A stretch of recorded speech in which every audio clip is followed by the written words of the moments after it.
まで潜るの？もう少し。もう少しって何かあるの？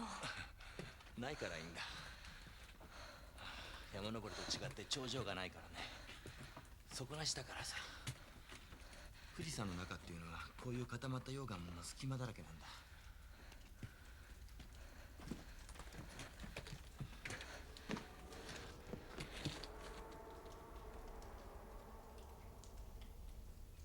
何？風の音？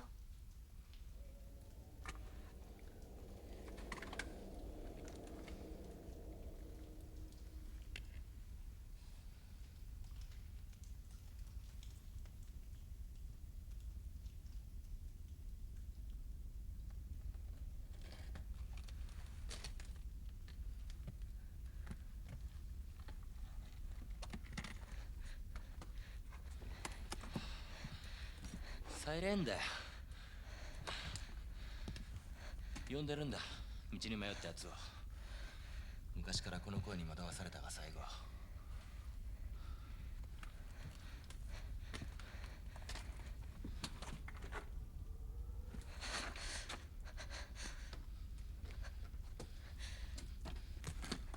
震えてるの？大丈夫？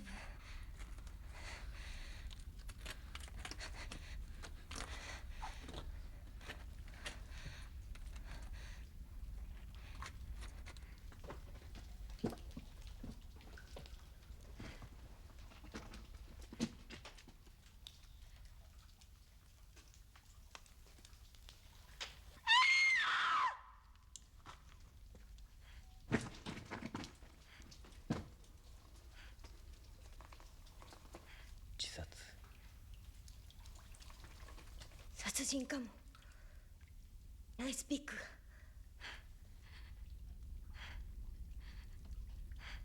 どっちにしても迷宮入りだな。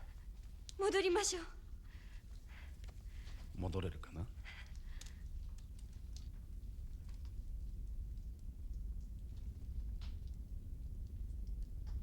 友。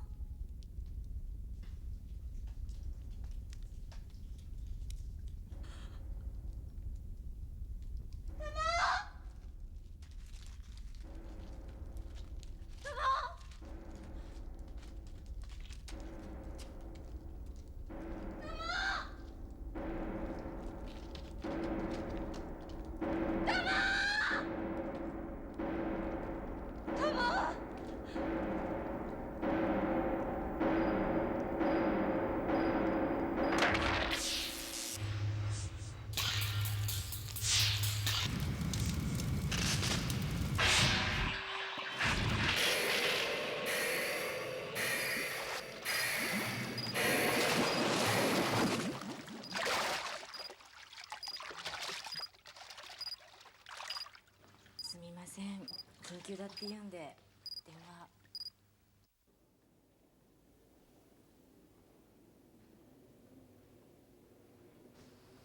須磨さんってモデルさん？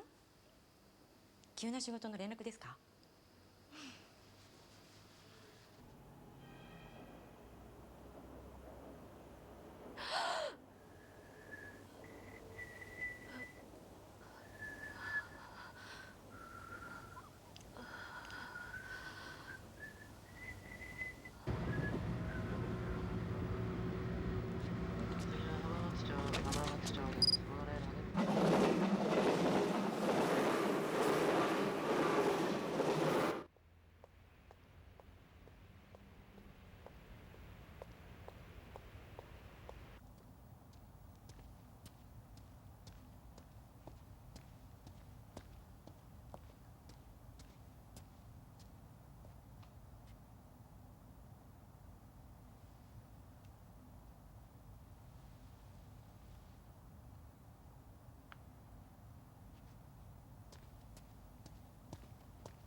科学警察研究所から今回の捜査グループに協力してもらうことになった。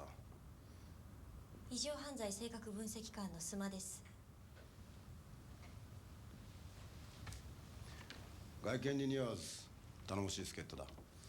28号捜査の実績はみんなもよく知ってることと思う。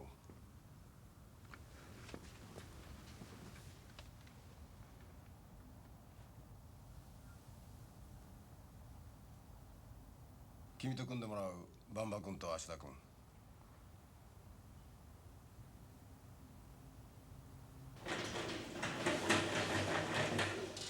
注文通り服つけといたよ。やはり被害者の方が抵抗したと思わせる形跡はないね。外傷はこの左胸の刺し傷だけ。まさに蜂の一刺しだね。やはり同じアクセツリンですか？直接の死因は急性中毒による心肺機能停止とみられています。凶器は長さ 2.5 センチ以上、直径1ミリ程度の注射針のようなもので、犯人はそれで毒を注入しています。最初の外傷と同一と思われます。このタイプのアクセスリンなら園芸用でどこでも手に入りやすいんだ。厄介だろう。すいません。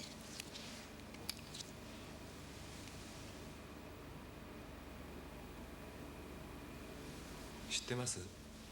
死んだ人間の網膜には最後の瞬間に見た情景が焼き付いてるって。私ダサいって嫌いなのめめしくて。でもそれが本当なら警察いらないよね。小説だろ。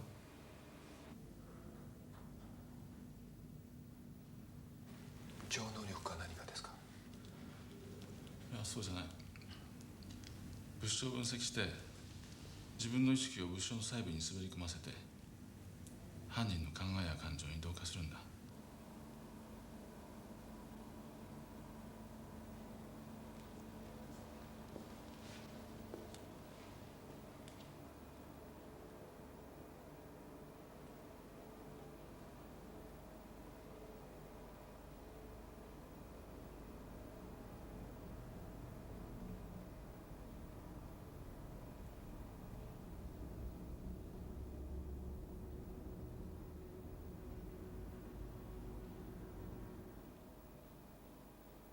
犯人は真正面に立って全てを黙って見ていた。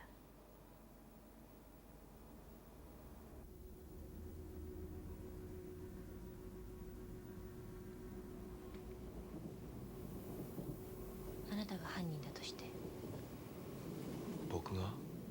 この中の誰を殺す？そんな、なんで？周りには若い女性は他にもいた。無差別な殺人じゃなかった。何かが選ばせたのよ。無差別だとしても理由はあるわ。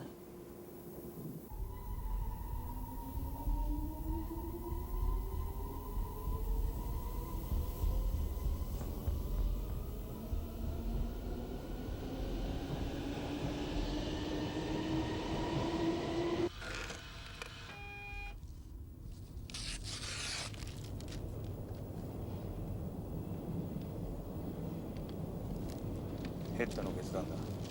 愉快犯だったら防ぎようがない。あんたの意見も参考になってるよ。管轄の全警察署員も応援する。明日は戦争ですね。もう今日だ。いや、捜査に入ると立つんですよ。酒もタバコも解決するまで。私と逆ですね。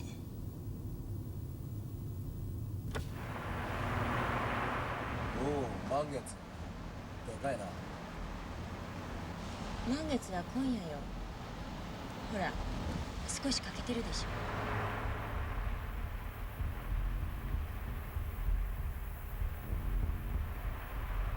難波さん、月夜にね、どこかの砂漠で傷ついて身動きできずにじっと死ぬのを待っているラクダがいるの。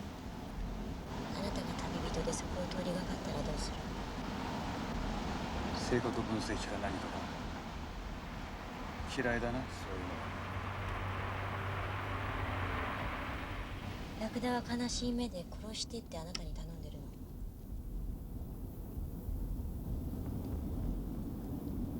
刑事の目で考え直せって説得するさ。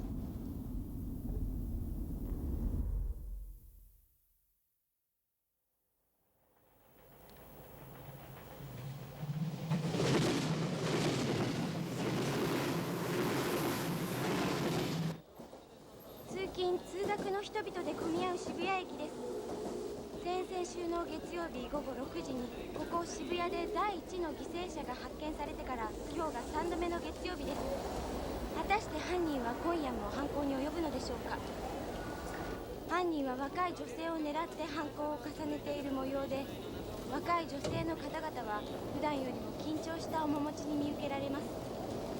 これからお出かけの皆さん、特に若い女性の皆さん、帰りの山手線車内では十分に注意してください。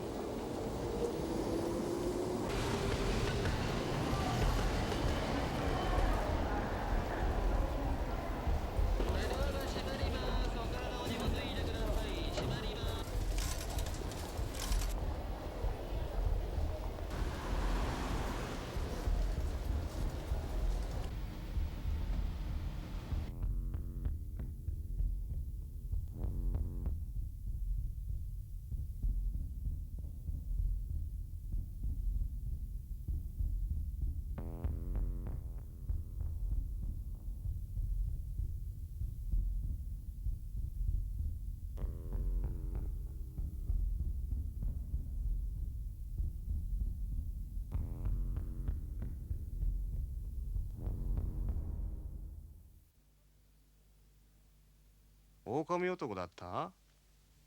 やっぱりな。英語のマンデーもムンデーである満月になると無性に人を襲いたくなると最近のムンタイト研究が実証している。ここから狼男伝説が生まれたんだってよ。まあなんだかわからないけど、俺だって襲いたくなっちゃうよ。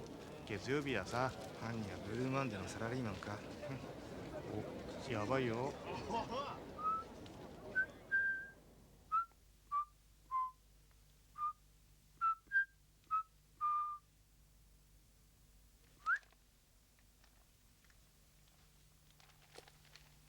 あれ、怒った？すみませんね。でもよ、やるとしたらドイツかな。俺だったら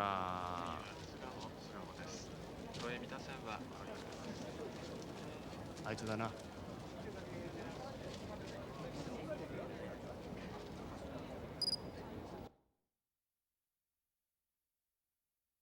被害者は代々木に住む保育専門学校生小田原和子さん20歳。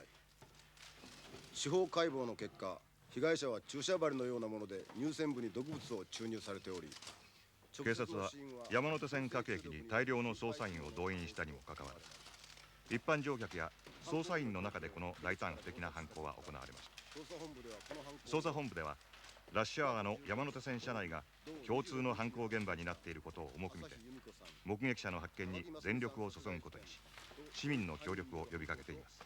断定しました。い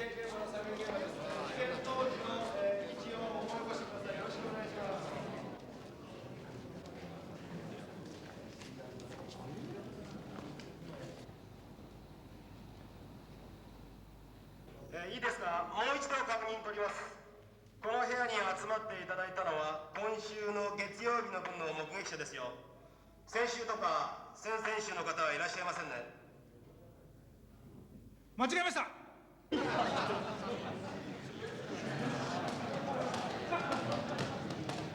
3、2、1、はい。こっちが電車の進行方向。彼が犯人。私が被害者とします。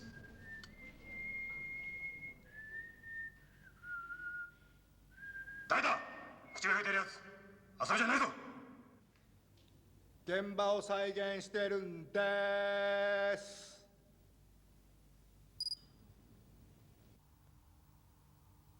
橋田さん、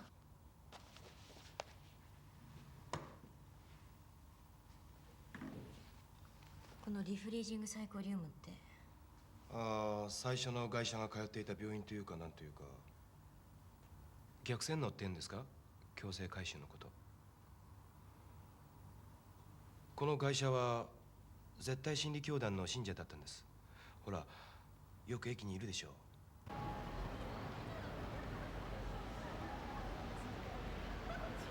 絶頂ですか？教団を辞めさせるのに家族が頼んだらしいんです。その逆線乗っての。その線は終わったよ。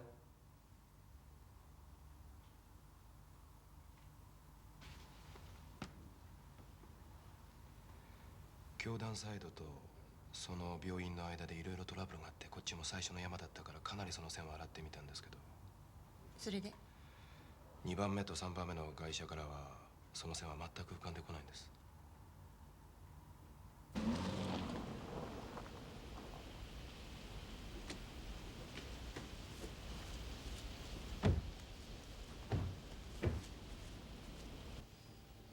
由美子のことは何度もお話ししたはずですけど、犯人は誰でもよかったのでしょう。若い女であれば誰でも。わかりません。でももし由美子さんでなければならなかったとしたら有力な手がかりになるんです。教えていただけませんか？お嬢さんが受けた逆洗脳のことをもっと詳しく。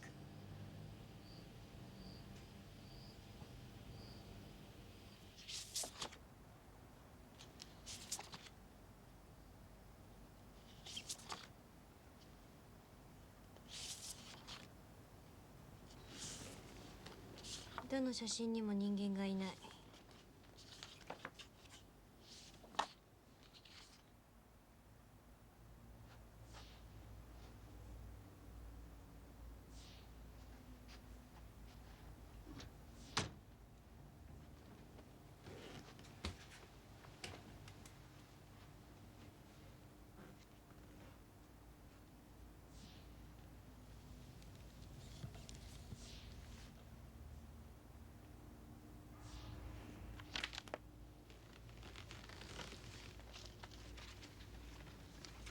そうそうそう、これですよ。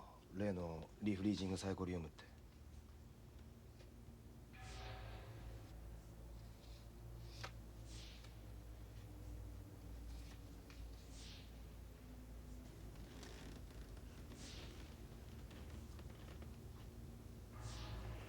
いましたね、人間が。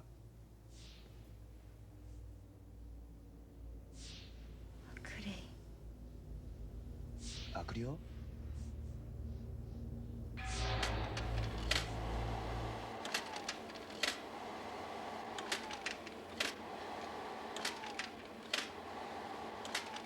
第2の被害者高木真澄は一人暮らしの科学生でし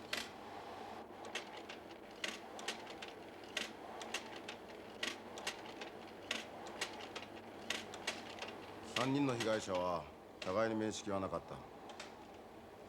た。過去現在を通じて現実的に3人を結びつける要素は何もない。しかし君はそこに心理的な共通項を見ようとしている。3人の被害者は何か共通の意識を持ち、共通の信号を自分の周りに発していた。それが犯人を引きつけた。宗教に入っていたのは朝日由美子だけですが、3人には共通して強い孤立感や冷めた破滅感のようなものを感じます。3人目の小田原和子、ただのクソ真面目な保護の卵だぞ。自閉症児の研究をするために自分が自閉症の真似をして半年も誰とも口を聞かないなんて普通じゃできません。それでどうする？強い破滅感を持った若くて孤独と思う女性は月曜の6時には山手線に乗るなと発表するか？もうその時間にはおばさんでも山手線には乗ってませんよ。2人目も3人目も正面から刺されています。でも背中から刺されたのは最初の被害者だけです。星は最初の会社に面が湧いていたと言いたいんだ。わかりません。でも最初の殺人に鍵がある気がします。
よく帰れたね。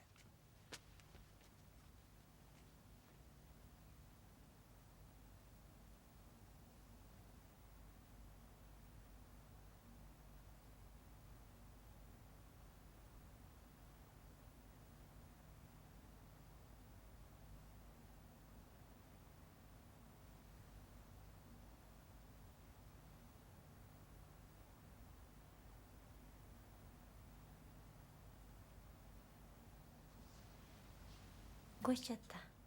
大丈夫。これを見てたから。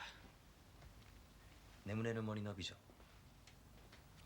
今日病院で僕の患者がさ、先生はドレスの色はブルーが好きかピンクが好きかって聞くんだ。何のことかと思ったら眠れる森の美女なんだ。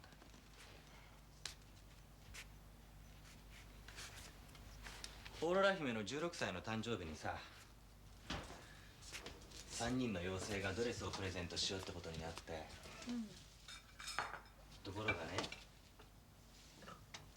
そのうちの2人がドレスの色のことで喧嘩し始めるんだよ。ピンクがいいのかブルーがいいのかってね。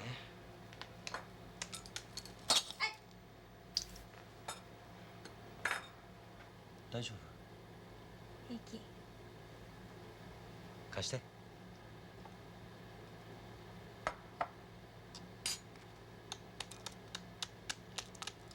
オーロラ姫はね、糸車の針に刺されて眠り続けたんだよ。それが目が覚めてもちっとも老けてない。君と同じなんてね。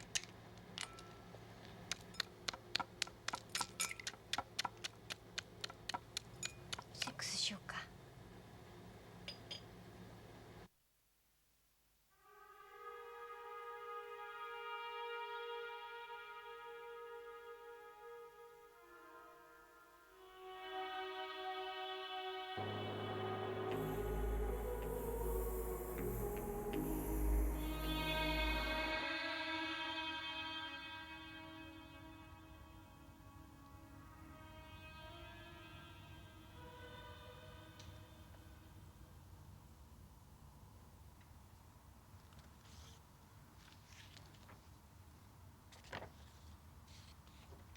仕事以外に何か問題があるんじゃないですか。2人は学部内でも評判のカップルだったらしいですよ。アクは当時から何かと話題の精神医学会の異端児で、事件後派閥問題もあって研究室を去りアメリカへ留学しています。節子さんとはその時別れたみたいですが、その後節子さんは同じ研究室の須磨智夫さんと結婚したんです。アクは当時からその逆洗脳というのを研究してたのか。当時精神医学会では暴挙とされていた分野らしいです。向精神剤、おそらく LSD と言われる麻薬や自発的メディテーションによる人格崩壊、憑依、自殺衝動、分裂病性妄想らの制御の可能性。難しいんですが、要するにマインドコントロールなどを専門に研究していたようです。逆洗脳も洗脳も基本は一緒で、どんな人間でも必ず72時間あれば洗脳できるだそうですよ。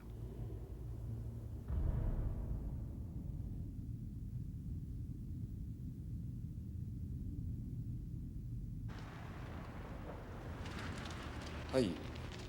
絶対真理教団から訴えがありまして、自分のところの信者を暴力的に拉致監禁して逆洗脳しようとしてるって言うんですよ。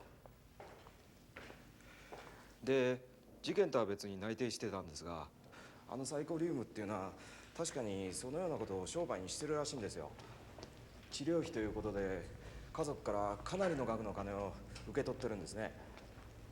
ただ法律的には問題はないんで、今日は参考までに来てもらって話を聞いたんです。話は終わったんですが、須磨さんが来るって言うんでちょっと待ってもらってます。あ、ここです。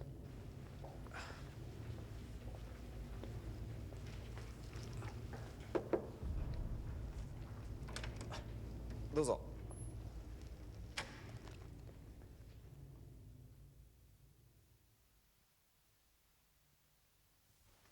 あれ？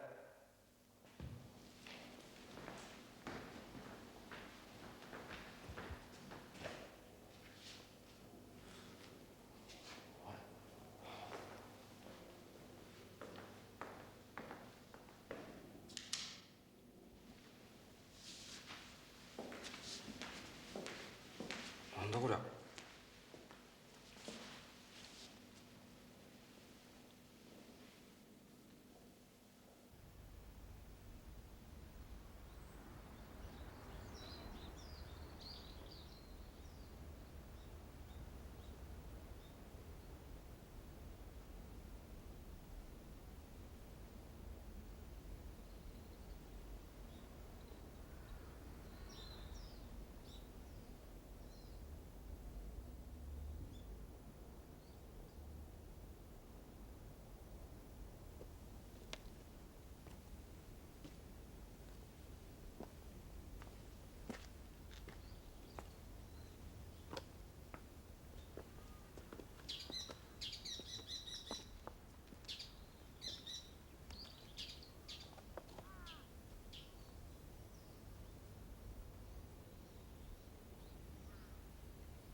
山は登ってもすぐまた降りなければならないからつまらない。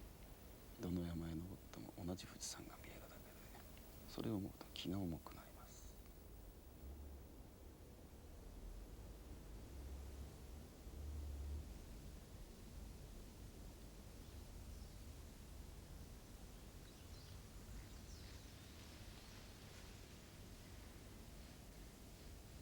ケービングの夢を見たわ。嬉しいね、覚えててくれるなんて。でも相手はあなたじゃなかった。僕は君と寝る夢を見たよ。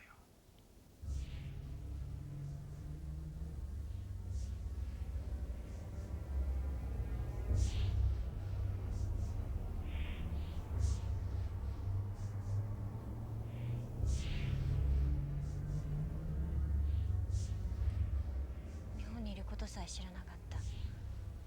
精神的離れ小島に住んでいたとしたら。人間は誰も離れ小島ではない。覚えてたのかい、ジョン・ダンの死。あなただって離れ小島じゃないのよ。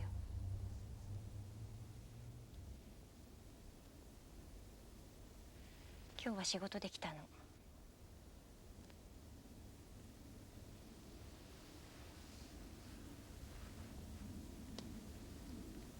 異常犯罪性格分析官。知ってたの？似合わないな君には。あなたのクライアントについて教えてもらいたいの。カメラが趣味でニーチェやグロフを読むような。名前は朝日由美子。知ってるはずだわ。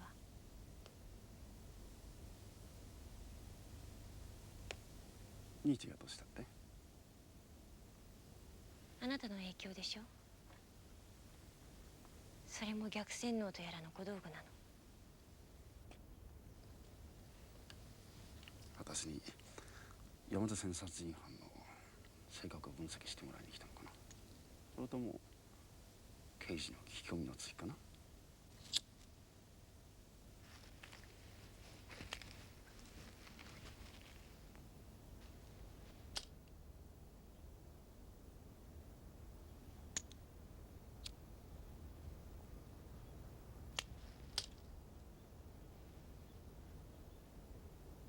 皮肉なものね。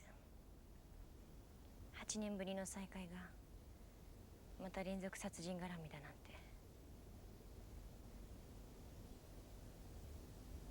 どんな通り魔殺人にも偶然はない。あなたの持論よね。今度の連続殺人も無差別じゃないはずよ。きっと何か共通の鍵がある。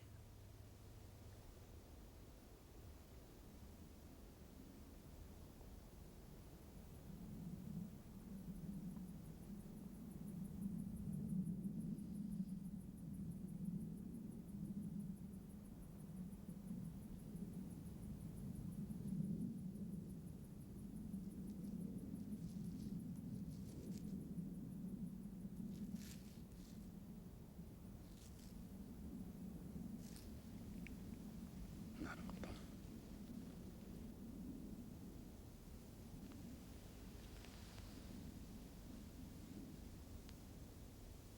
3人の被害者は被害に遭うべき必然的感情を共有していた。犯人を引き寄せる強い特殊な自己破壊的な感情だ。それが犯人と共時性を持った。そう。まるであなたの持つ孤立感のような強い感情よ。面白いね。だけど犯人は朝日由美子だけを最初に選んで後ろから刺した。だからあなたが分析した朝日由美子のことを詳しく知りたい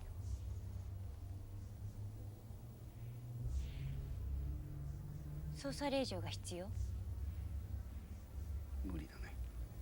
知ってるだろう。私は正式な臨床医として開業している。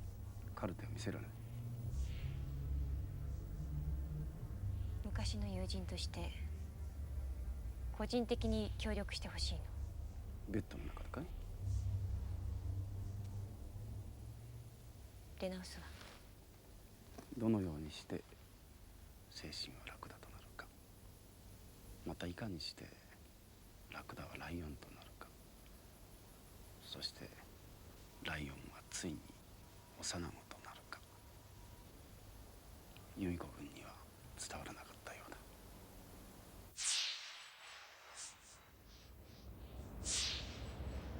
朝日由美子のほかに悪の逆洗脳の犠牲になった者は多数おります。しかし最近は私どもも悪のような連中の悪魔的誘惑を撃退するよう指導を強化しておりますし、彼女に下った天罰は何より信者たちの気持ちを引き締めました。悪は精神的病名をでっち上げて信者を強制入院させ監禁洗脳しているのです。倫理的に許されることではありません。由美子さんが特に親しくされていた方のお話を参考に伺えないでしょうか。我々は全員が新しい家族なのです。愛情は平等で偏ることはありません。失礼します。須磨節子様ですね。お話中申し訳ありません。緊急のお電話が警察の方より入っております。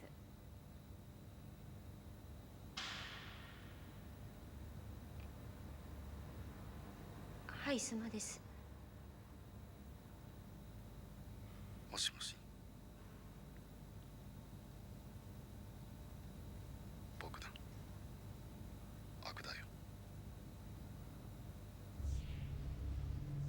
ちょっと失礼。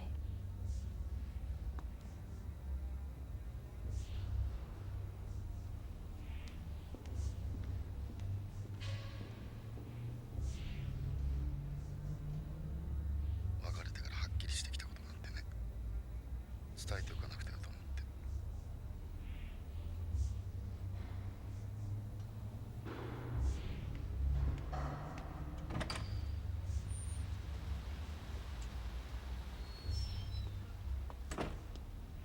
久しぶりの再会だから私も少し緊張していたようだ。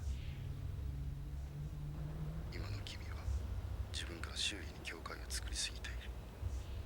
そんなことで今回の犯人の感情に近づくことができるの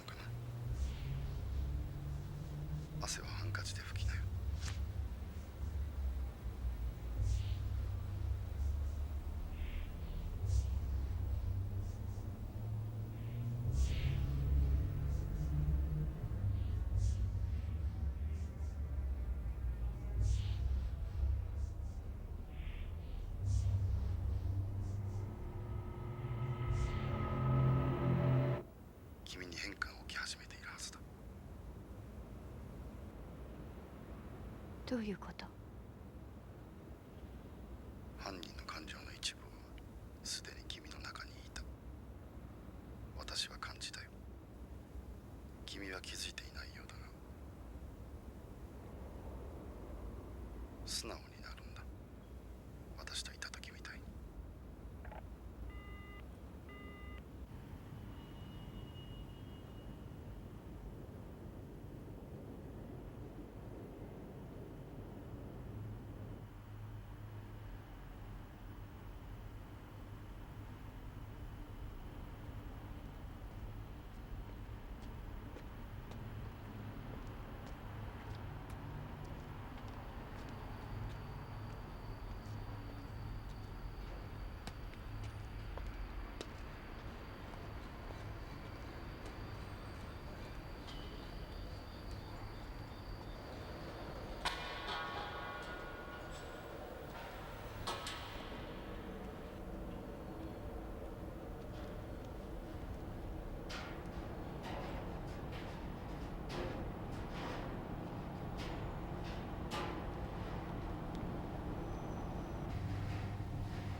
早稲田鶴巻町の犯行現場です。まだ正式発表はされていませんが、どうやら犯人は一連の山手線女性連続殺人の犯人とみて間違いないと思われます。犯人はとうとう山手線を離れ犯行を犯したことになります。一体なぜ犯人は山手線を離れてこうした人通りの少ない住宅街を選んだのか。これによって警察はより広域の捜査を要求され、一般市民への危険も増大することになりました。若い女性ばかりを狙ったこの猟奇的犯罪、警察では依然我々マスコミに対して詳しい捜査状況などの発表を控えています。これ以上の犯行を防ぐ上でもマスコミを通じて広く一般に呼びかけることが必要なのではないでしょうか。私も一人の女性としてこの事件の一日も早い解決を願ってやみません。現場から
ごめん。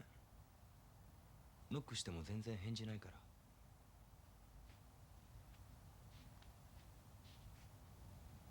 ちょっと考え事してたから。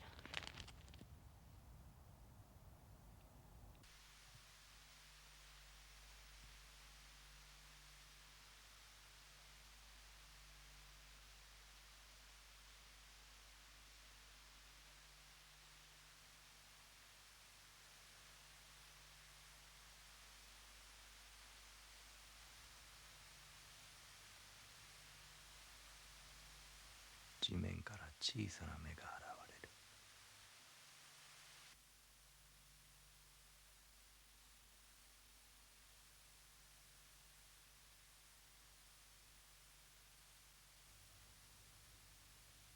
れる。7つのバラが次々と咲く。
友、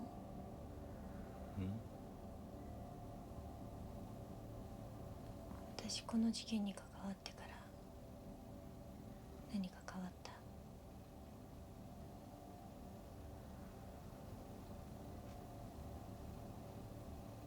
喋り方とか動作とか。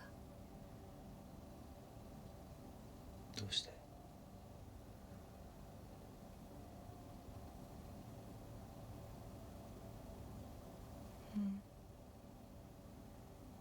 いいの。異常な事件だ。焦んない方がいい。焦っても混乱するだけだし。次の月曜日また誰かが殺されるかと思うと。君のせいじゃない。自分を責めちゃダメだ。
いいわ。止めて。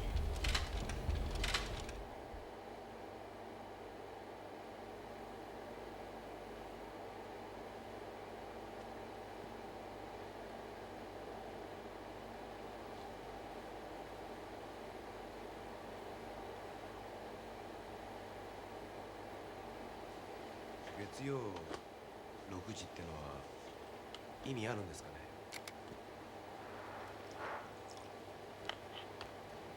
総一特捜から通信指令室。捜査は供給総一の番場ですが、各方面系から何か新しい情報入ってませんでしょうか？現地各面から特別参考になるような情報は入っています。了解。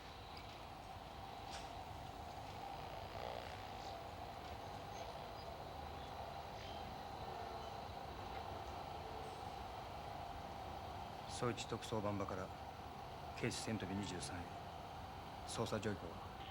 現在 JR 七町駅周辺におきまして不審人物については特定した職質を敢行していますが、今のところ不審者発見には至っておりません。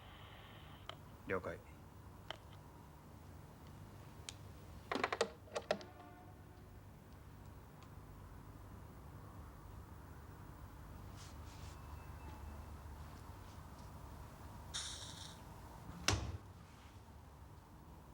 タバコの量が増えたな。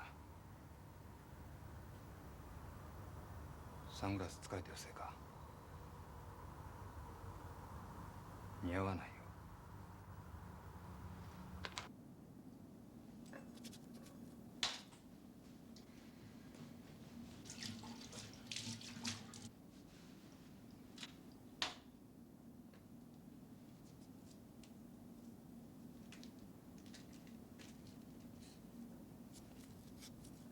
犯人は私の中にいる。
経験を積んだ刑事なら誰でも自分が追ってる星にだんだん同化していくもんなんでしょう。何が言いたいんだ。スマの推理マジにしてます。信じないとして何をしたらいいんだ。黙って探せ。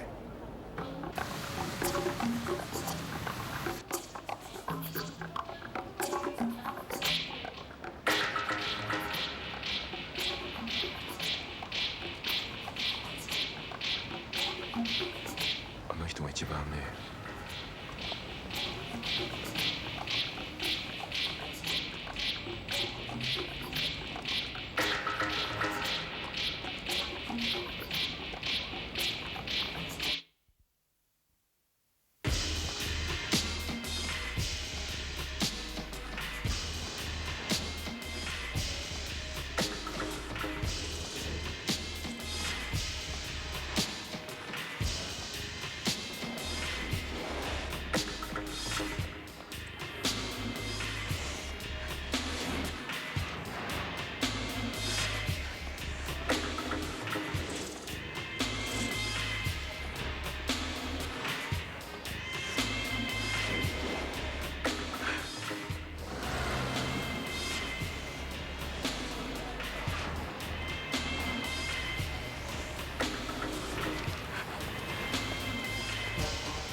残酷ね。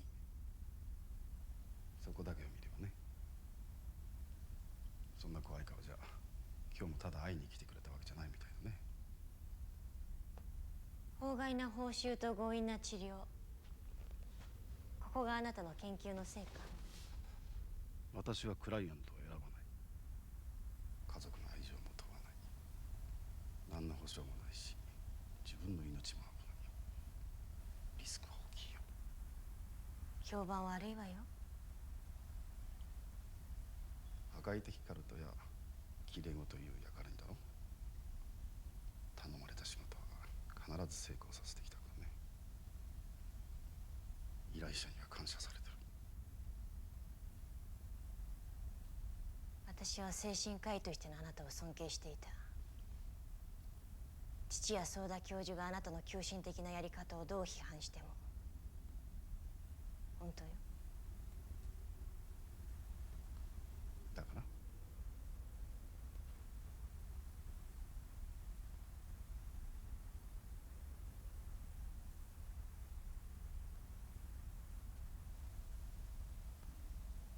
君は私を連続殺人犯だと確信してきた。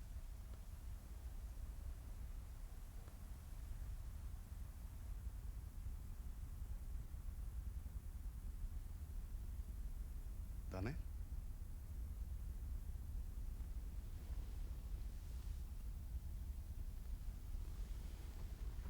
でも私には動機がない。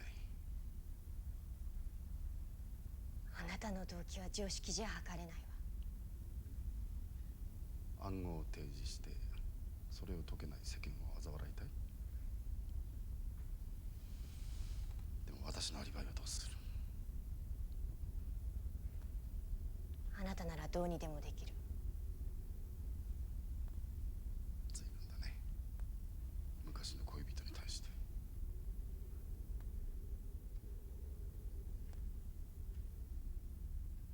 あなたは私を愛してたんじゃないわ。私が必要だっただけ。あなたが欲しかったのは女としての私じゃなくて法医学会の権威の高原学部長の娘としての私、優秀な助手としての私よ。何でも自分中心に考えすぐに結論を出したが悪い癖が戻ってしまったね。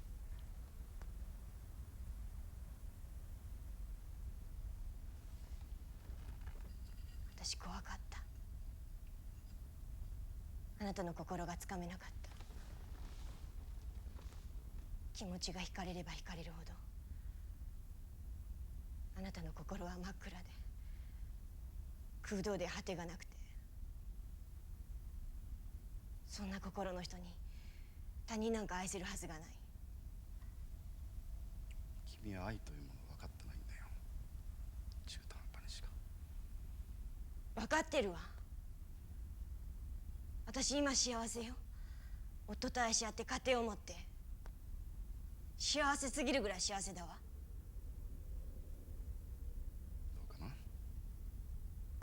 本当よ。彼はあなたがくれなかったもの全部くれた。くれようとしている。欲しがってるだけなんだよ。今の君じゃ相手は必ず破滅する。違う。君は逃げたんだよ。私からも研究からもね。逃げたのはあなたよ。私は今でも気持ちは変わらないよ。君のためならいつでも粉みじんになる。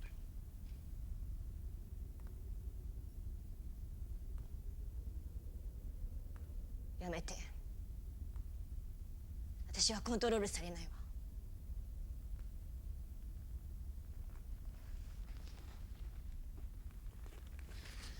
白さん、後天性2種異常色覚だったわね。だったらこの写真の意味もわかるでしょ。「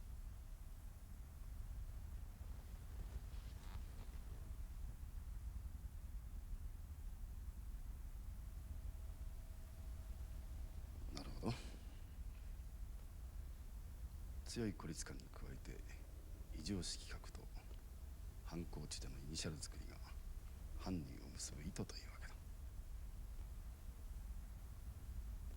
あなたは直接手を下していないかもしれない。誰かを操って、その誰かがあなたの意識を投影して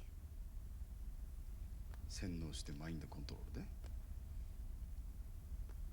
それが私の逆洗脳と関係しているとでも？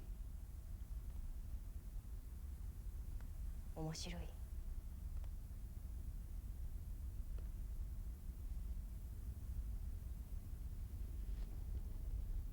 どうやら狂ってきたのは君の方のようだね。そんな妄想誰が信じる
？24時間前に処置したレボミプロマジンによって拒絶的であるが鎮静しております。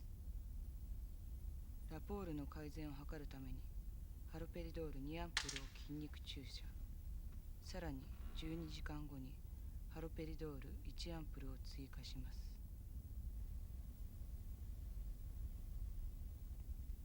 一人じゃ何も言えないんだ。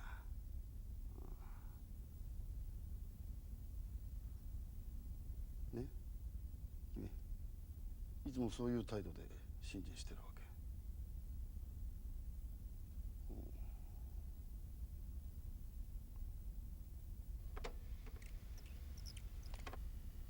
何が正しい真理だ？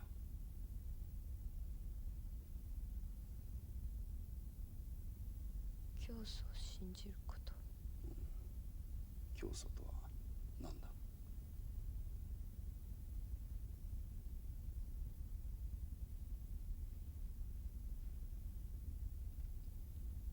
宇宙の絶対神の再臨。再臨とは何だ？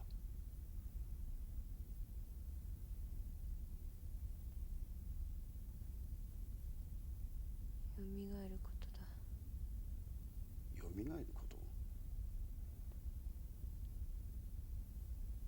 教祖が神だなんてどうしてわかるの？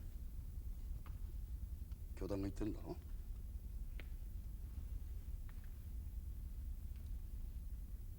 唯一絶対の真理なんてあるの？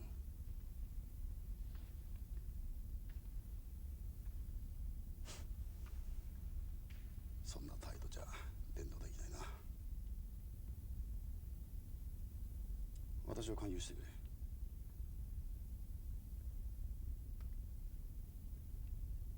自分じゃ何もできないんだ。そう、一人じゃ何もできないんだよ。私を勧誘して。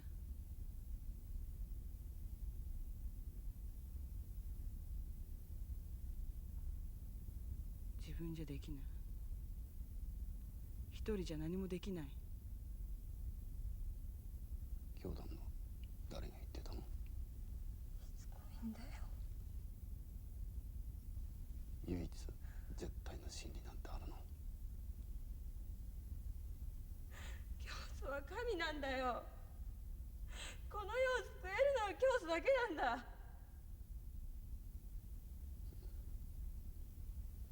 そんな態度じゃ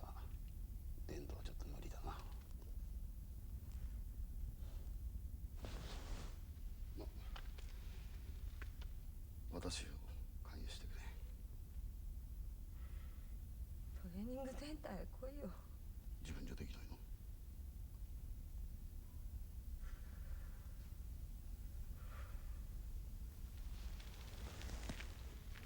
一人でやるのかい！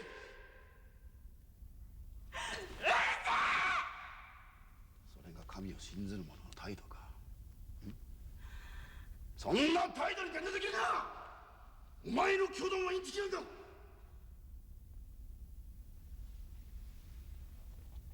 お前は洗脳されてるんだ。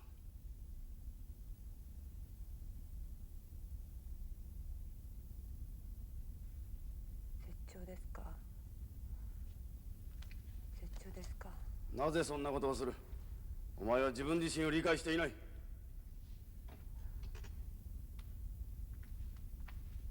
つか私に救世主が現れて救われるんだ。救世主なんていないんだ。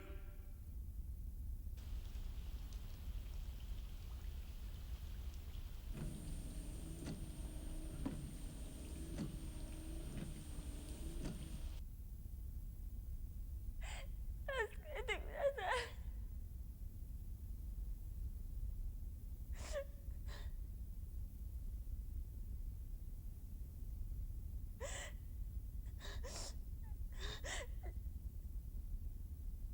先生のおっしゃる通りです。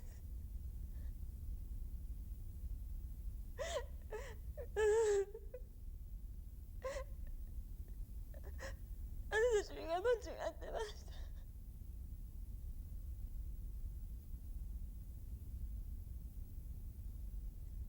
本来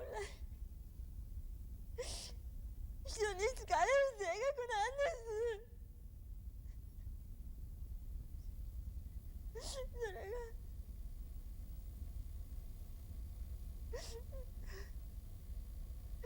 感が鋭すぎて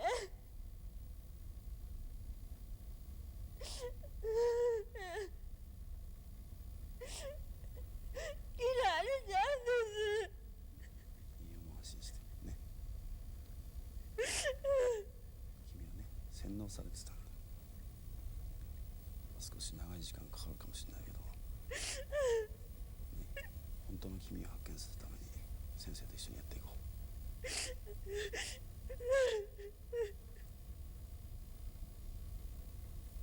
安心しなさい。周囲の人たちの中で自分だけが別の人間のような気がするんです。先生は話を聞いてくれるだけだけど、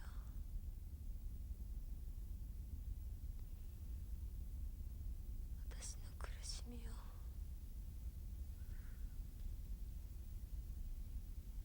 理解してくれてるようですね。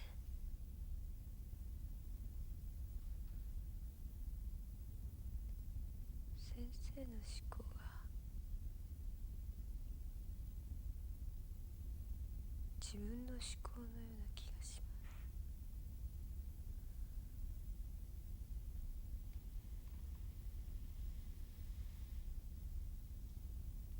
でもどちらがどちらなのかわからないんです。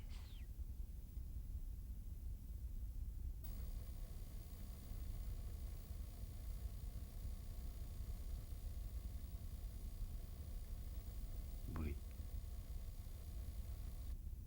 もう安心して寝ていいんだよ。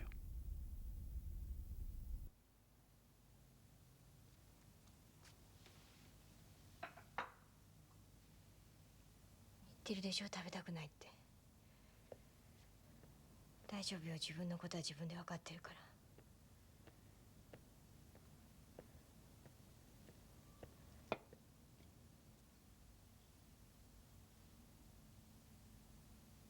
やめて耐えられない。その匂い、その色も。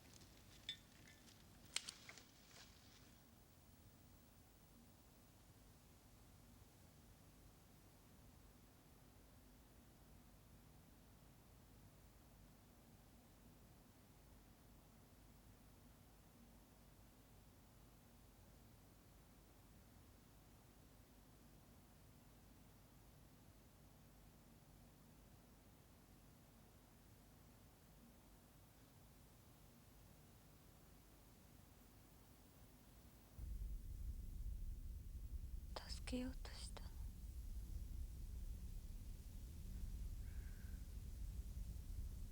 の。穴は底なしで真っ暗で、死にそうなぐらい怖かったけど、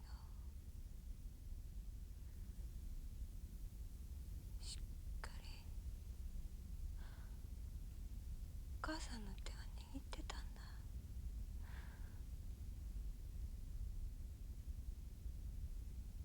それが蜂が来たんだね。いた。刺した。蜂が刺した。刺したの。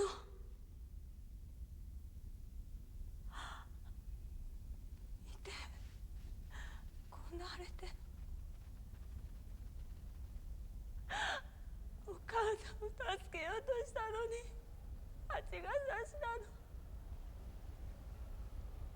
痛い、痛いんだ。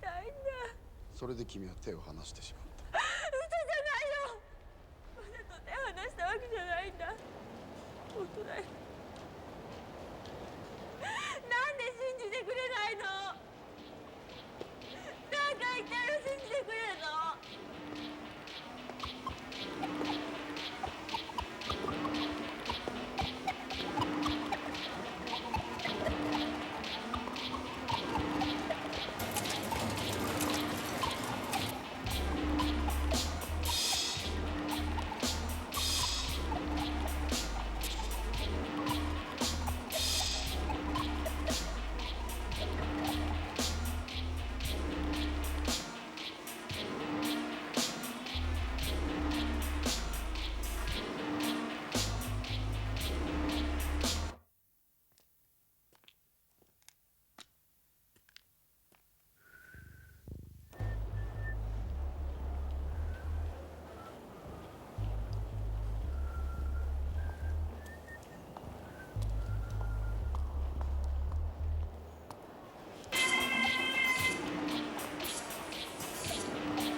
それじゃこれで帰ります。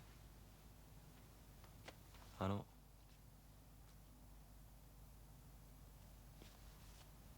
人が節子を狙ってるってことは何か心当たりでも？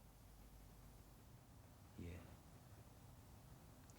節子さんは少し休んだ方がいい。相当疲れてるみたいですから。アクレイという人物をご存知ですね？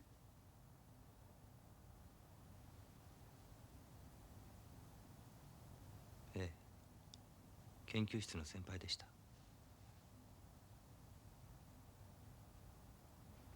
今でもお会いになりますか？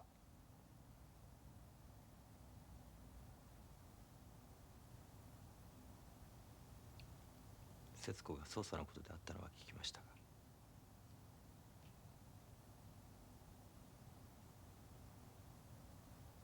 何のためかご存知ですか？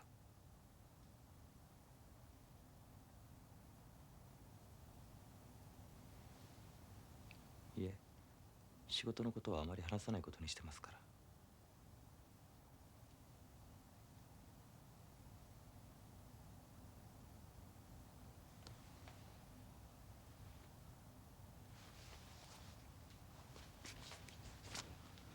阿久さんが何か？容体が落ち着かれたら連絡ください。節子さん、何か重要なことを隠してるかもしれませんから。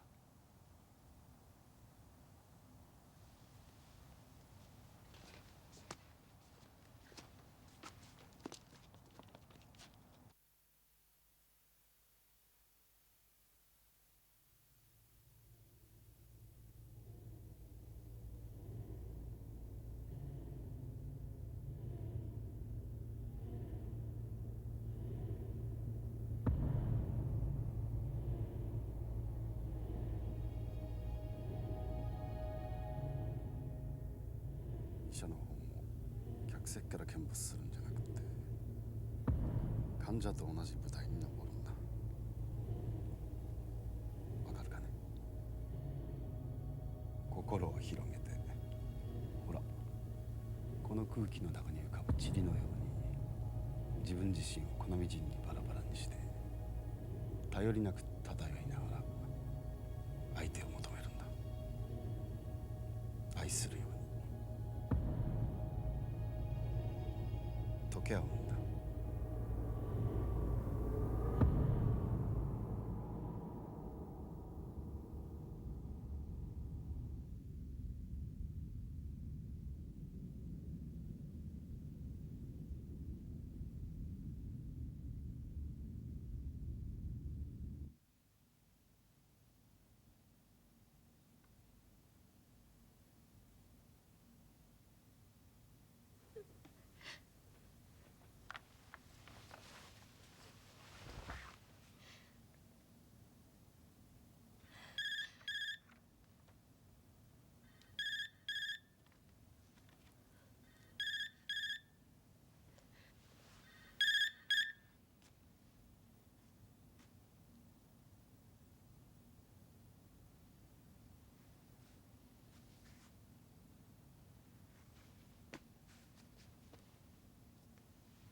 まだ何も終わったわけじゃない。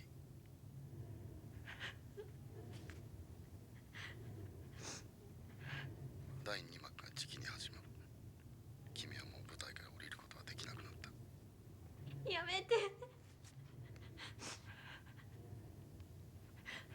なぜ来ない？なぜ私を捕まえに来ない？ずっと待ってるのに。まだ私の夢を見たね。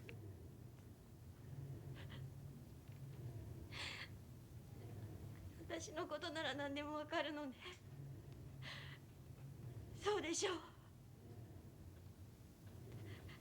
だったら今すぐ電話を切って。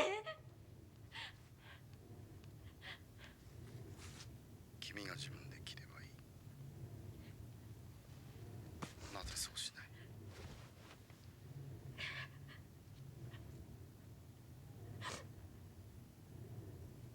君にはできない。私の声が聞きたいんだ。違う。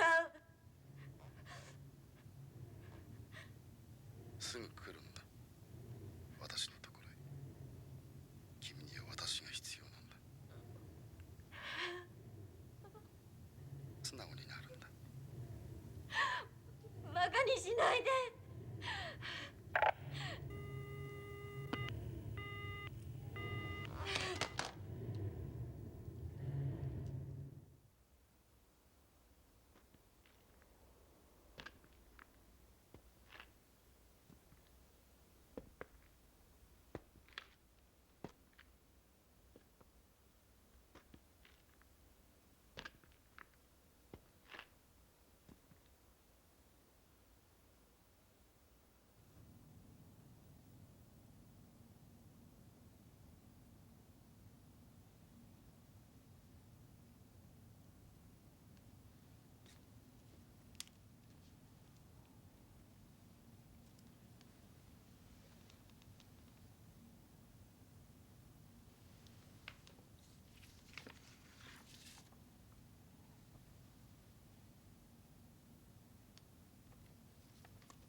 そのドアは開かない。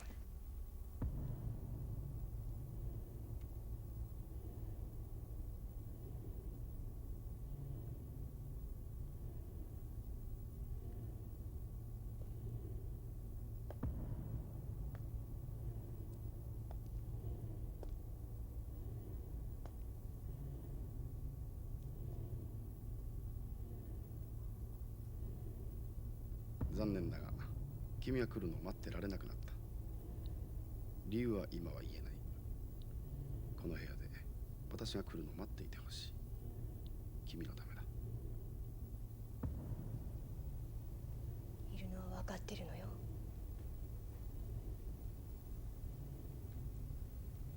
なんなのこの真似。私を洗脳しようとでも言うの。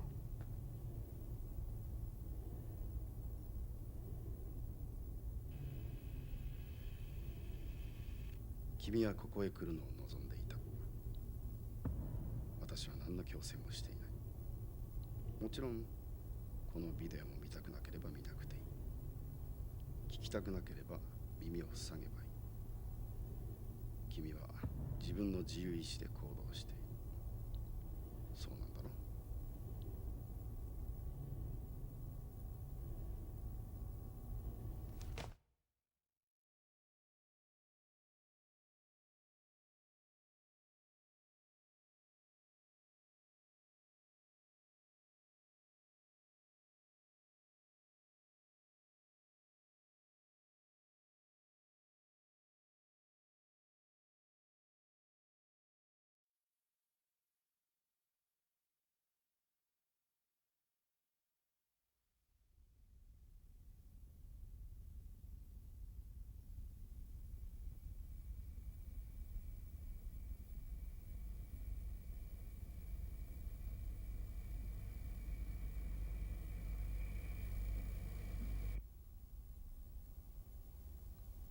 さて、話でも始めようか。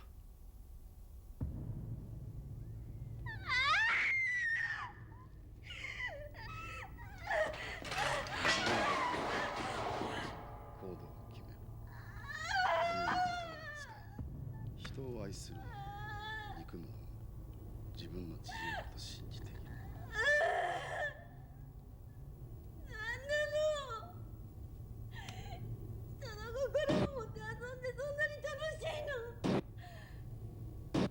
私を殺したのはもういい。も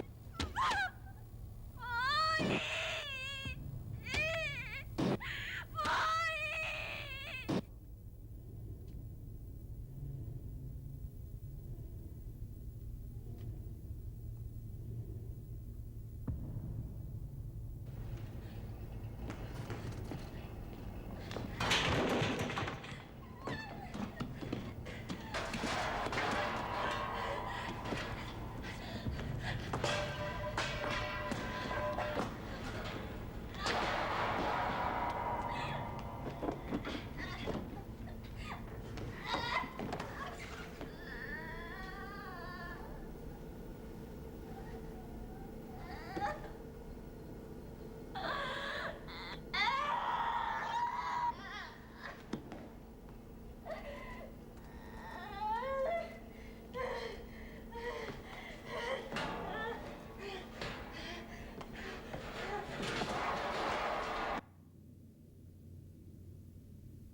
あなたから逃げた罰なの。もう一度言ってくれないか。犯行はすべて私のせい。君は自由になりたいんだね。どうして？もっと詳しく話してくれないか。ここから出して。どういう意味か。私を自由にしてお願い。もう一度言ってくれないか。私はあなたに囚われてるのよ。君は自由になりたいんだね。私を自由にしてお願い。もっと詳しく話してくれないか。私はあ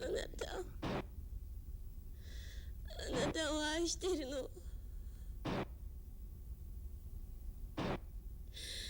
もう一度言ってくれないか。今でもあなたを愛してるの。君は自由になりたいんだね。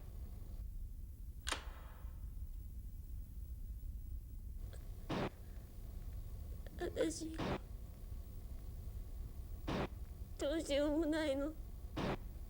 自分が。もう一度言ってくれないか。君は自由になりたいんだね。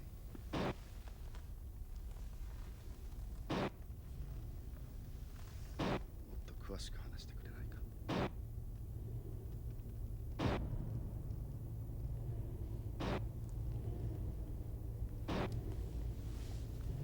どういう意味かな。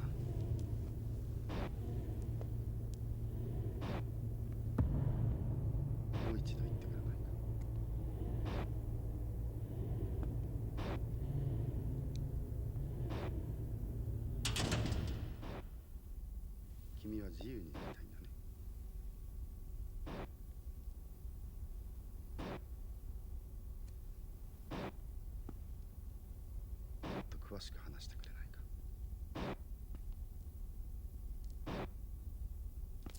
どういう意味かな。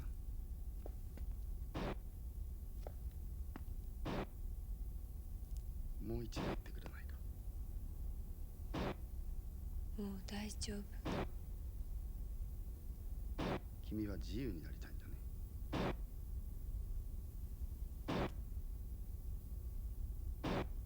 もっと詳しく話してくれないか。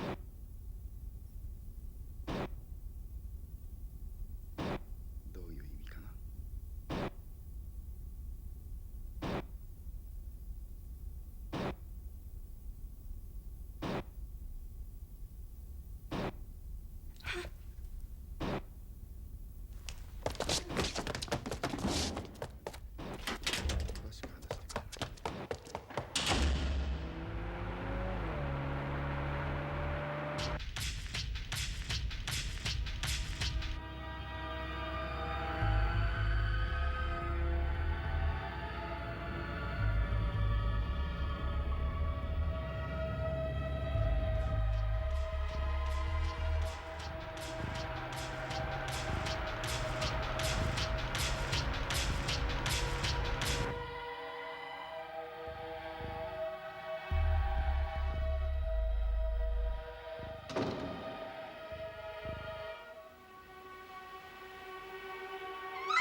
私が殺したの。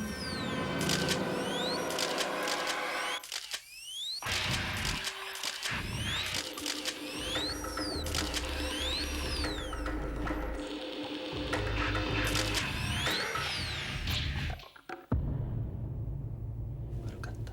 僕こそ君の大変さが欲しがってるだけ。必ず破滅する。違うわ。粉みじんに。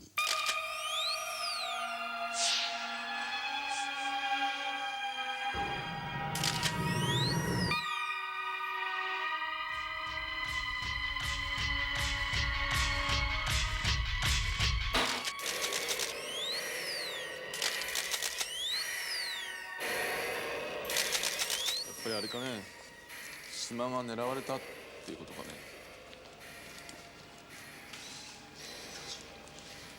刑事。どうした？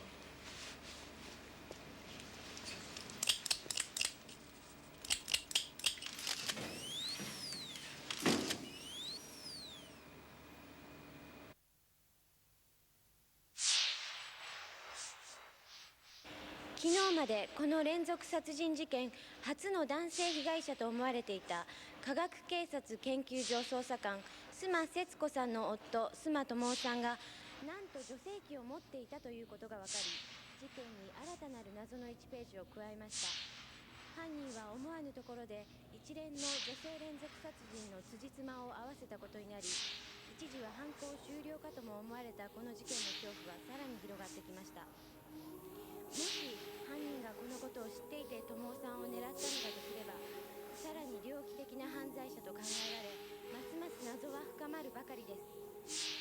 事件から1ヶ月以上経過した上、6人目の犠牲者はその事件の捜査官の夫、さらにその夫が女性器を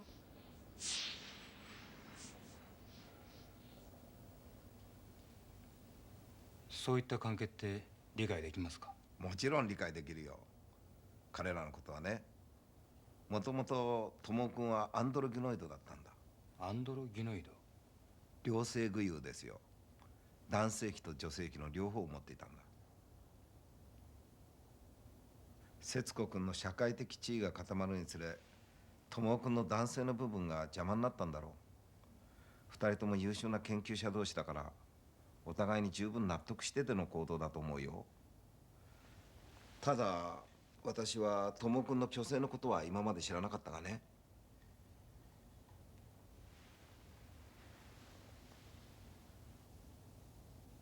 先生は悪を嫌悪されていたと聞いてますが。大っ嫌いだね。狂気や死が可能性の拡大の過程だとか、工事の正気を目指すとかいう彼の神秘主義かぶれの理念は自暴自棄としか見えなかった。医学を志す者の態度じゃない。あいつは世の中のこと全てが狂ってると決めつけてるんだ。で先生、記憶は？戻らない。ただ今回の事件は全て悪と自分のせいだと言っている。二人の関係が犠牲者たちを呼び寄せてるんだと。犠牲者たちは全て自分たちの分身なんだと。分裂妄想的な話だがね。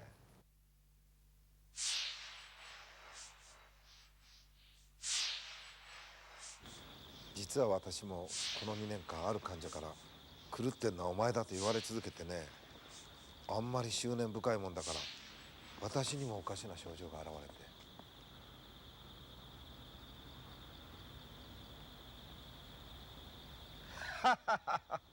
もちろん今は治ってるがね、脳が溶けて水になって耳からこぼれ出してきたんだ。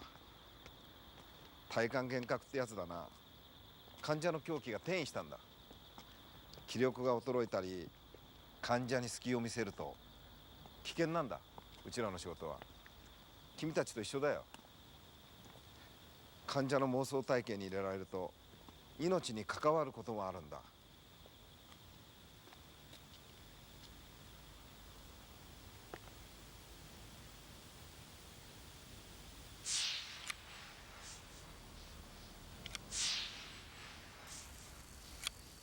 ご主人には気の毒なことになって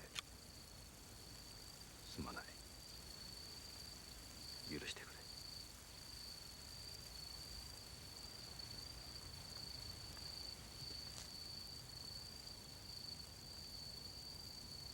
悪の行方はまだわからない。友君が殺された日から行方不明だ。裁判所の令状も取ってサイコリウムの調査もした。他のクライアントについても調査中だ。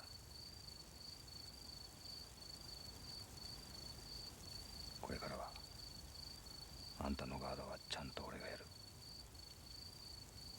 必ず俺が悪を対応するか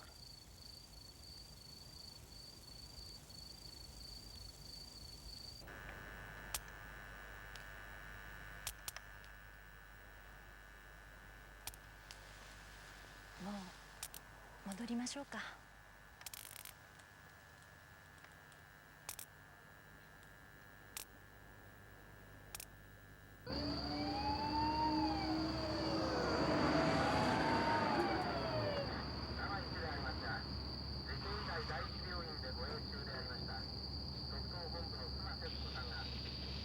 最後にどこで見たかわからないんですね。中庭から戻ってきたのは確かなんです。療養服は着たままで？もちろんそうです。薬も効いているから院内か近辺にしか行けないはずなんです。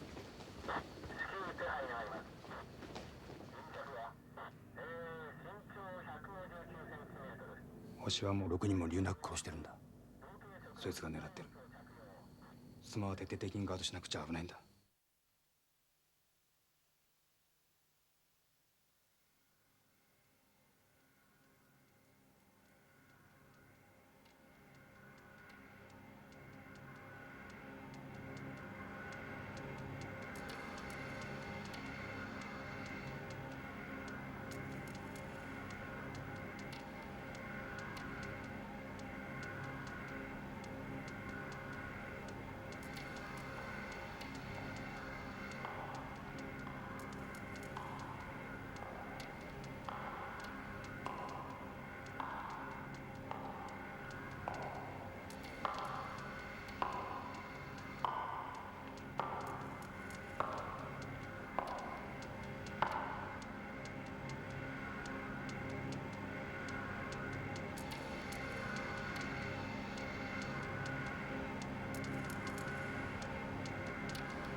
だけ教えて。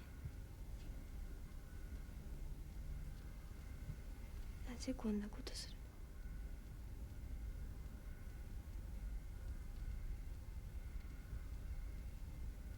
これがあなたの愛なの？すべて私のせい。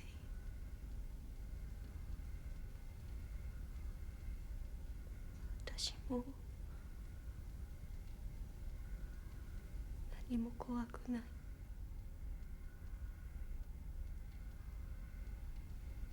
答えは決して一つじゃない。なのに人はいつも一つの答えばかり求める。なぜだ？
探したよ、遊戯。先生。先生は悪魔だ。逆洗脳するふりして勇気を殺人鬼にしたんだ。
ルストモルトなんだ。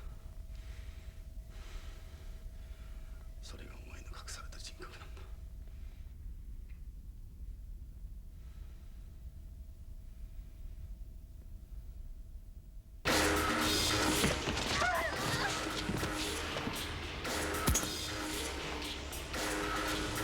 無理。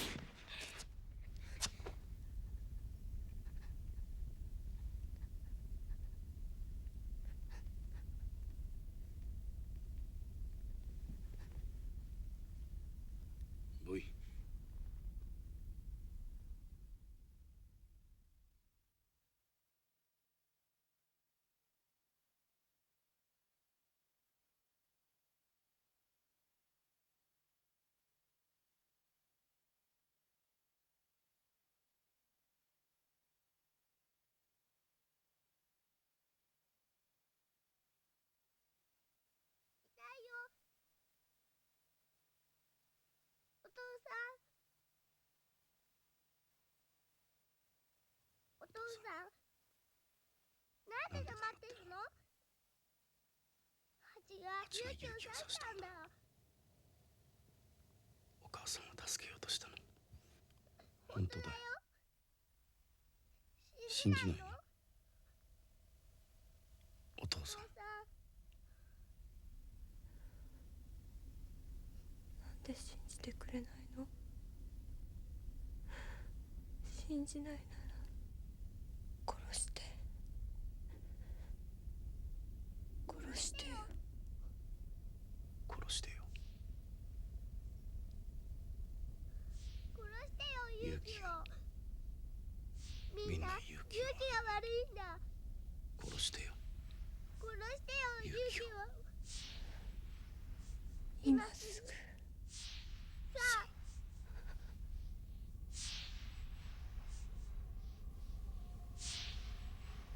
さあ。殺してよ、勇気を。今。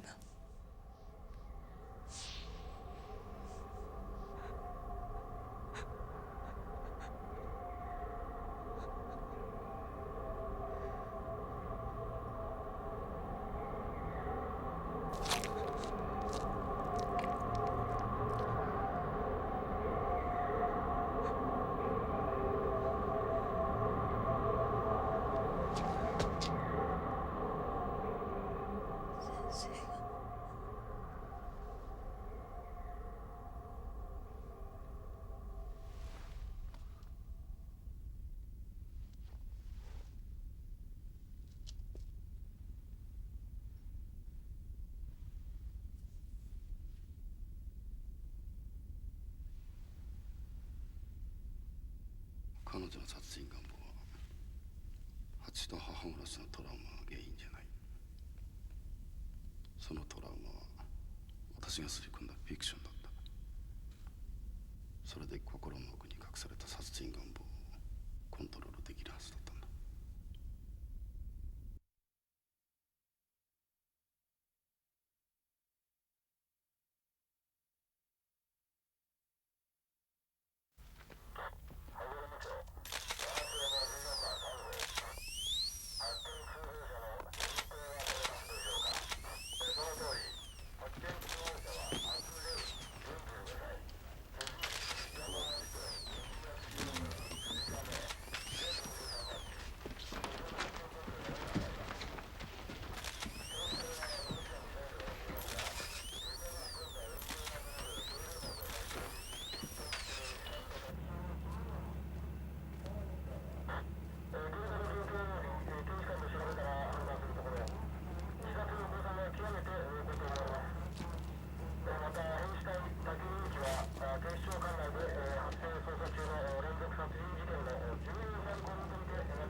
彼女が持ってたものだ。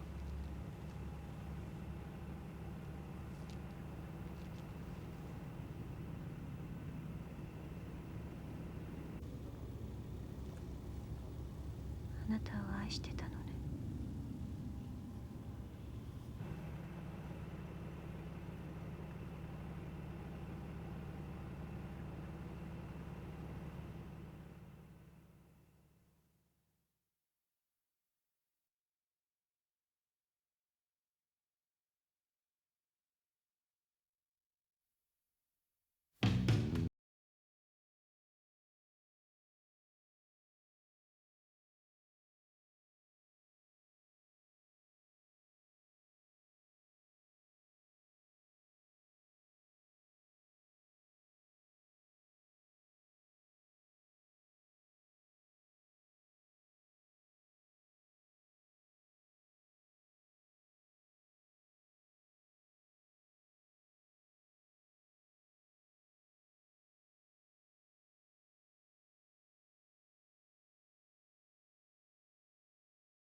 What's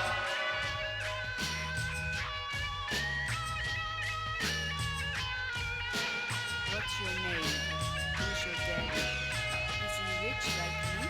Has he taken the time to show you what you need to live? Tell it to me slowly.